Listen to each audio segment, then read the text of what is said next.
Hello বন্ধুরা, সবাই কেমন আছো? এই দেখো আমি গোরক্ষবাসী মন্দিরে এসে গেছি, তোমাদের দেখালাম একটু আগের ভিডিওতে। এই দেখো এখন আমরা লাইনে দাঁড়িয়ে পড়েছি পুজো দেবো বলে। দেখেছো বন্ধুরা কত ভিড় হয় মন্দিরে।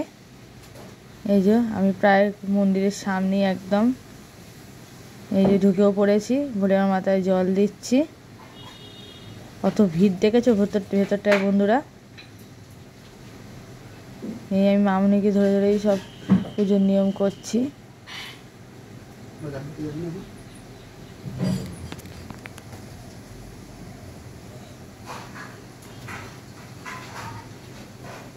এখানে দুটো শিব ঠাকুর রয়েছে পাশাপাশি, একটা একটু বড় আর একটা একটু ছোট।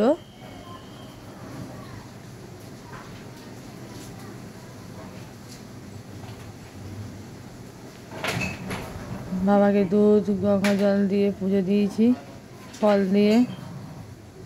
এই দেখো নন্দীদেব, এনাকে এনার কানে যে যার মনস্কামনা বললে পূরণ হয়।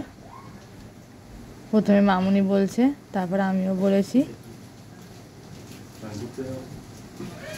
এই যে নারায়ণ মন্দির, দেখো বলেছিলাম তোমাদেরকে, এই যে নারায়ণ ঠাকুর। এখানেও মামুনি পুজো দিচ্ছে, মামুনিকে ধরে আমি আছি।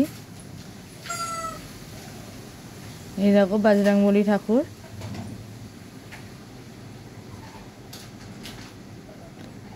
এটাও একটা শিব মন্দির।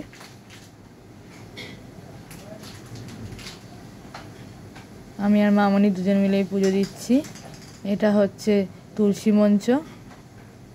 দেখো মামুনিকে আমি ধরে আছি। এবার একটু পুকুরে নামলাম।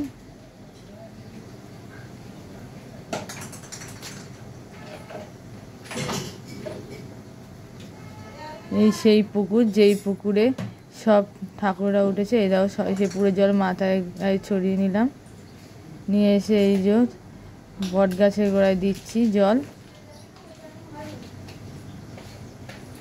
এবার মা মনসা মন্দিরে দিচ্ছি।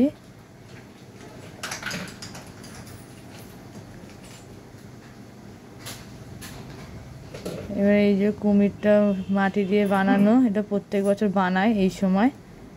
এখানে পুজো দিচ্ছি।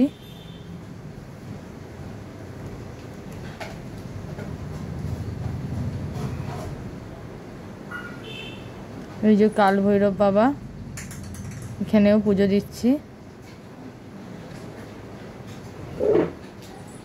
ঠিক আছে, কত ভিড় বন্ধুরা। এই যে হরিণ লুট হচ্ছে, এখানে অনেকে এরকম করে হরিণ লুট দিচ্ছে, যেমন দেয়ও। এই যে মা কালীর মন্দির,